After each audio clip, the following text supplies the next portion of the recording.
कैसे हैं आप सब। आज हम कक्षा 8वीं विषय हिंदी में पत्र एवं डायरी दूसरे पार्ट में हम देखेंगे। पहले वीडियो में हमने देखा था निमंत्रण पत्र, बधाई पत्र और आश्वासन पत्र। हमने देखा था कि कैसे निमंत्रण पत्र भेजा जाता है, बधाई पत्र और आश्वासन पत्र कैसे लिखा जाता है, इन सब के बारे में हमने अगले वीडियो में देखा।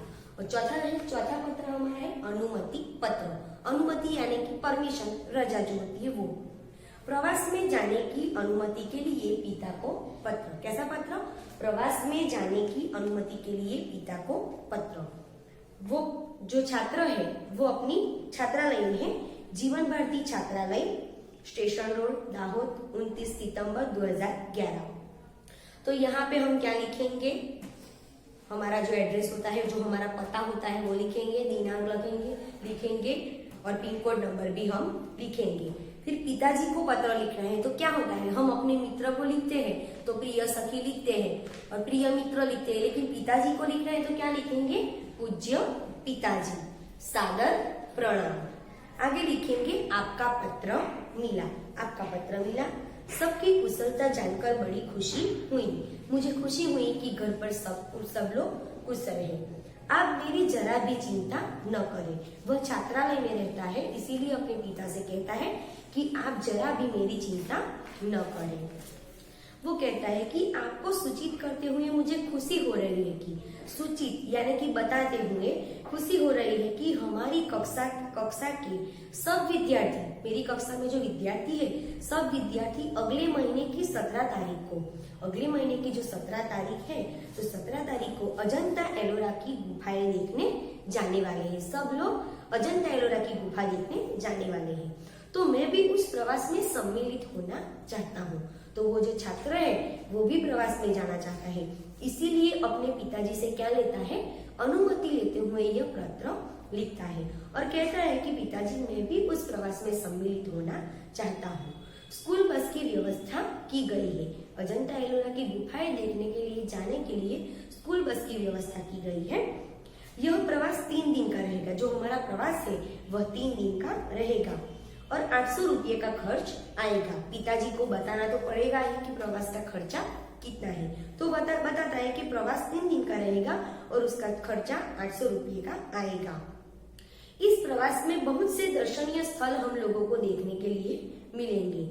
मेरे सभी साथी मनीष, साहिल, श्रेया, जाकिर, वहीदा, गुरमीत और डेविड, इस प्रकार आप भी अपने मित्रों का नाम लिख सकते हैं कि आपको किसी की अनुमति लेनी हो तो इस प्रकार आप भी अपने मित्रों का नाम अंदर लिख के यह पत्र लिख सकते हैं। तो यह सब इस प्रवास में जाने वाले हैं और मैं भी इस प्रवास में शामिल होना चाहता हूँ। आप पत्र द्वारा इस प्रवास के लिए, पहले के जमाने में पत्र व्यवहार द्वारा ही एक दूसरे के साथ बातचीत की जा सकती थी, इसीलिए वो छात्र है वो अपने पिताजी से कहते हैं कि आप पत्र द्वारा इस प्रवास के लिए मुझे अनुमति देने और 800 रुपये मनी ऑर्डर से भेजने की कृपा करें। जो आप अनुमति देते हैं तो 800 रुपये मनी ऑर्डर करके मुझे भेज दीजिए। पूजनीय माता जी को सादर प्रणाम और उसकी बहन का नाम है सोनल को प्यार। इस तरह आप भी अपने माता पिता को और अपनी बहन को प्यार दर्शा सकते हैं। और नीचे लिखेंगे बाई और आपका आज्ञाकारी पुत्र रमेश। इस तरह आप भी अपने पिताजी से किसी प्रकार की अनुमति चाहते हैं तो इस प्रकार से अनुमति पत्र लिख सकते हैं। हमने निमंत्रण पत्र देखा, बधाई पत्र देखा, आश्वासन पत्र देखा और ये अनुमति पत्र। आगे का पत्र है प्रार्थना पत्र।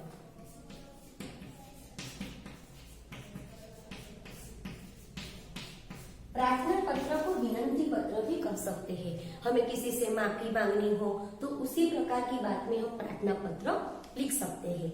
छुट्टी के लिए प्रधान अध्यापक को पत्र। आप छात्रालय में पढ़ते हैं तो आपको और ज्यादा छुट्टियां चाहती हो तो आपको अपने प्रधान अध्यापक को बताना पड़ता है। तो इसी प्रकार का पत्र होता है, उसे प्रार्थना पत्र हम कह सकते हैं।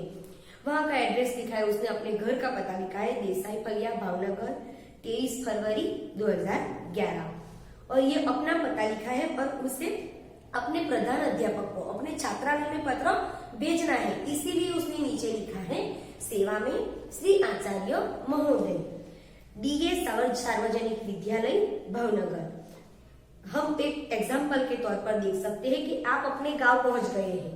कहाँ पहुंच गए हैं? गांव। वहां का एड्रेस आप पहले लिख देंगे। फिर आप जिस स्कूल में पढ़ते हैं, जिस छात्रालय में पढ़ते हैं, उसका नाम, जो अपनी दिनांक आती है, उसके बाद में एक जो लिटी होती है, जो लाइन होती है, वो छोड़कर आप अपने स्कूल का नाम लिख सकते हैं। और लिखना है सेवा में श्री आचार्य महोदय, डीए सार्वजनिक विद्यालय भावनगर। हम अपनी स्कूल के बारे में लिखे तो लिख सकते हैं कि श्री आचार्य महोदय, कलरव स्कूल हालोल। इस तरह से हम भी अपनी स्कूल पर पत्र लिख सकते हैं। और फिर कहेंगे कि आदरणीय गुरुदेव। और आगे बताना है कि सविनय निवेदन है कि मैं आपको विनय पूर्वक बताता हूँ कि मेरी बहन की शादी आगामी 27 तारीख को निश्चित की गई है। मेरी जो बहन है उसकी शादी आगामी जो आने वाली है 27 तारीख, उस पर निश्चित की गई है। और मैं इसका इकलौता भाई हूँ, मैं उसका एक ही भाई हूँ। हम लोगों के यहाँ शादी की कितनी धूम रहती है, इससे तो आप अनजान नहीं है। वो अपने आचार्य को बताता है कि हमारे यहाँ शादी की कितनी धूमधाम होती है, इससे आप अनजान नहीं है। फलतः मैं 24 से 28 5 दिन तक विद्यालय में उपस्थित नहीं हो सकूंगा। उसकी बहन की शादी 27 तारीख को है, इसीलिए वो अपने प्रधान अध्यापक को बताता है कि 24 से 28 तारीख तक मैं छात्रालय में उपस्थित नहीं रह सकूंगा। पिताजी का पत्र इस प्रार्थना पत्र के साथ भेज रहा हूँ। मेरे प्रार्थना पत्र के साथ में अपने पिताजी का पत्र भी साथ में मैं आपको भेज रहा हूँ। आशा है आप मुझे यह अवकाश प्रदान करने की कृपा करें। अवकाश यानी कि छुट्टी देने की कृपा करें, ऐसी बात वह अपने प्रधान अध्यापक को बताता है।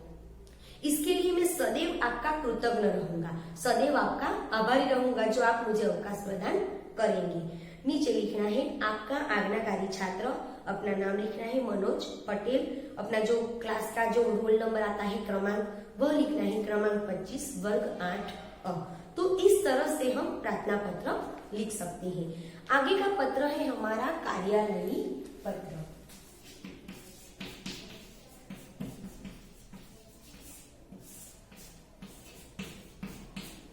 तो इस प्रकार से कार्यालयी पत्र देखेंगे। कार्यालयी पत्र का जो विषय है वो लिखा गया है स्वास्थ्य अधिकारी को गंदगी के बारे में शिकायती पत्र। जो स्वास्थ्य अधिकारी होते हैं उसे हमें गंदगी के बारे में शिकायत करता हुआ पत्र लिखना है, तो ऐसे पत्रों को हम कार्यालयी पत्र कह सकते हैं।